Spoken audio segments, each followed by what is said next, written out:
We are here for goodness sake. Hello family, this is Carol Worth with Paul LLC and welcome to the Goodness Forum YouTube and podcast series where goodness is openly discussed and amplified. So we are here to talk about the good things that are going on in life and to amplify the goodness and positivity that is happening everywhere. So each week we focus on a particular topic and we use a quote that highlights that topic, and then we have a guest that is either an individual or a business, and they share the good and the positivity that they are spreading in the world. And today we have Heidi Bilsbeck. She's somebody I work with at Starbucks, and we'll be talking to her in a minute. So remember that what you focus on grows. So here at Paul, we are a stand for a world that works for everyone. And so one of the ways that we know that we can spread the goodness is by focusing on it. So thank you for helping us do that. So again, we're going to start with a quote. The topic today is on undaunted radiance. And that is really an apt description of our guest.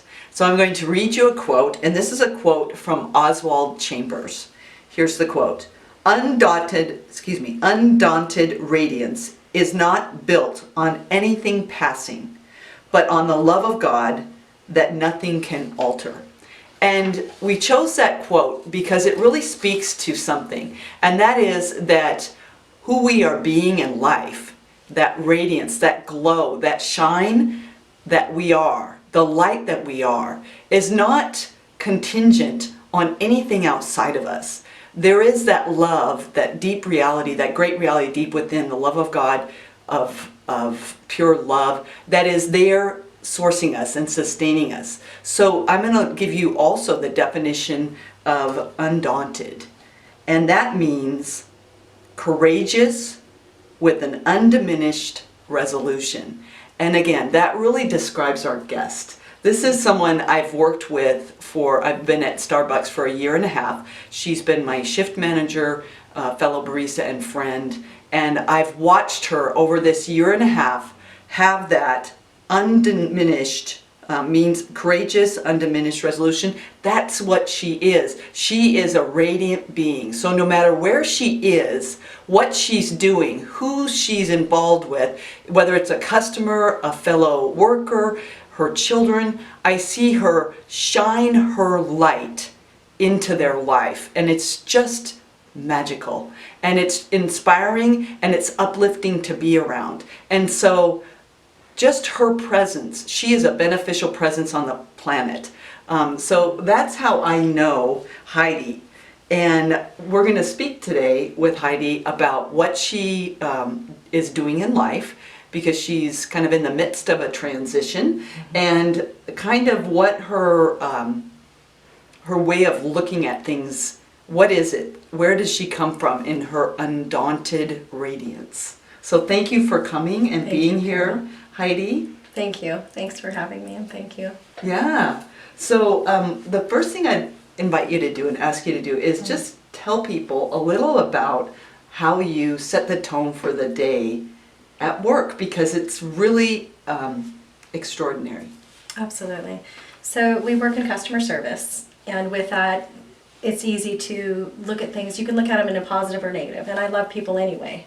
So my goal is to take that love, to spread it to you guys, to my staff, so that we can spread that to our customers. And you know what we say in the morning, a cup of joy. Yes. A cup of joy. And that is our goal. And with work, for me, it's not just about a cup of coffee. It's never that for us. It's can we offer that person a smile?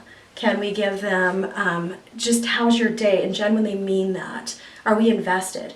And it's giving what we have. What do we have? We have love. Yes, we and do. That is something we have. There's a lot of things maybe we don't, but we don't focus on what we don't have. We focus on what we do have. And so we give our love, and that's how we set the tone for the day. Okay, guys, great day. We're going to make this a great day. We created a great day.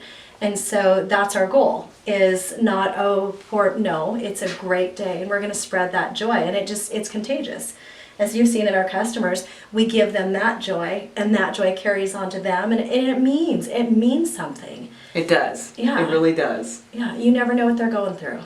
And so a smile, or just getting to know their name, any of that, just showing that you care. It's huge. Yeah, one of the things that Heidi does is she oftentimes plays the position of taking the orders for the drive-through, and even in that, Heidi, there's connectedness that occurs in taking the orders for people. So could you talk about that a little bit? Like, how do you do that? Because it's really magical. If you've ever been on the receiving end of that, which I have, and also just being around that when you're doing it. Just a time, for me it's a time to get to know the customers, because I don't always get to be at the window. And so for me, when I hear their voice and that excitement of how are you, letting them know, or happy birthday, or just getting to know who they are and what they like, what they don't like, and just as we had one customer say, just hearing that smile. And so you don't always have to see it, but you can tell a lot by not just body language, but how we present our voice. What tone are we using with that person? Are we excited to hear them? Are we happy? And if we are, you know, they can tell. And that enough sometimes is enough to brighten their day, is just hearing that joy. Right, and you always, you introduce yourself. Absolutely. Which is important. Yeah. And I see that there are so many of them that call you by name, and you know their voices and know who is on the other end, and it's phenomenal. Absolutely, I enjoy it. Yeah. You're a huge part of that. You know that. I'm sitting at the feet of the master here. No. Yeah. You're amazing, Carol. Yeah. You are a ray of sunshine. Okay. You know that. I do. My intention is always to shine. And you always do. Yeah. You always do. Got it. That's right. So the other thing I see is your interaction with the other baristas and your supporting of people. Absolutely. Well, it's growth. So I look at this and go, it's not about being stagnant. You have different periods in your life where you can either choose to go back in a negative, you can be stagnant, or you can progress forward.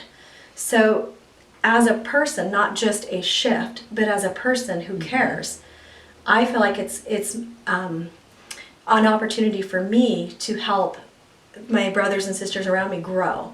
So in a work environment, what does that mean? What are your goals? What are your ambitions? Where do you want to succeed? And how can I help you get to that point? So as for work, that's the work environment. In other environments, same thing, but just different goals. How can we get you to obtain that?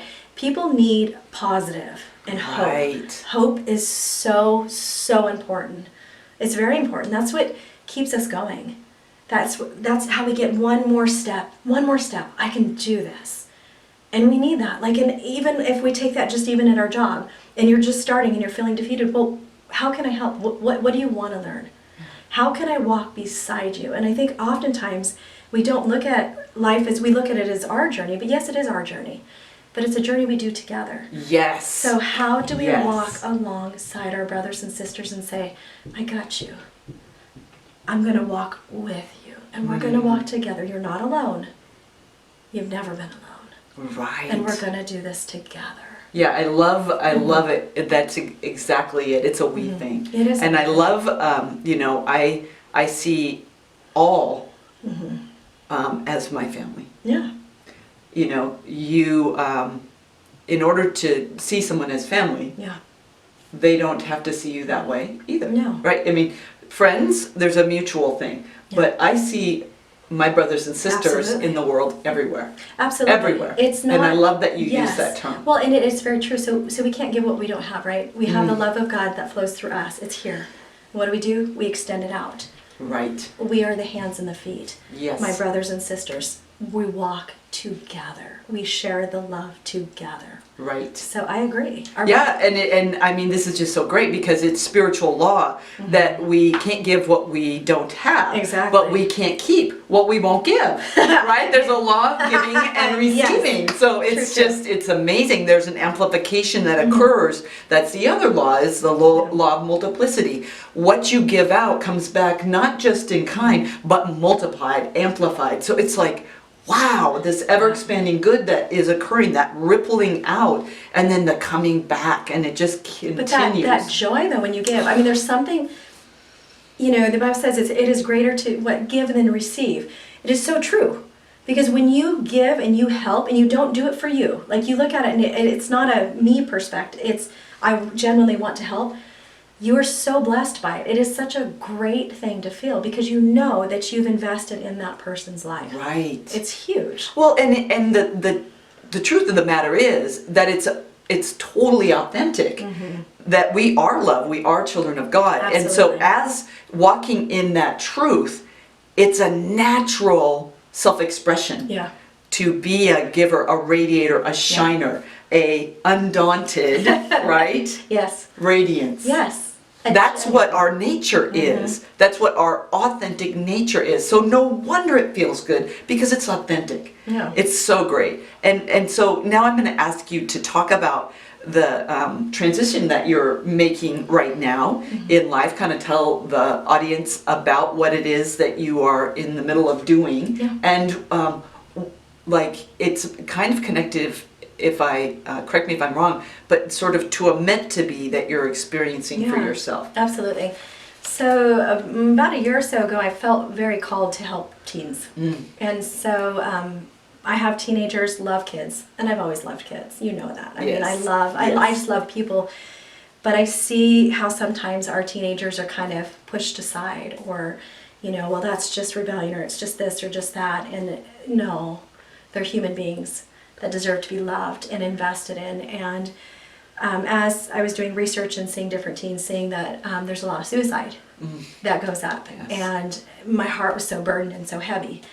And I just, dear God, what do you want me to do? Like, I don't know what to do. I don't know what I can do. Something I just prayed about, and it just got deeper and stronger and deeper and stronger. And finally I was like, you know what, I'm going to try to go back to school. Now, mind you, I'm 40. So it's been a long time. And that was a huge leap of faith. Absolutely. I totally relate to that.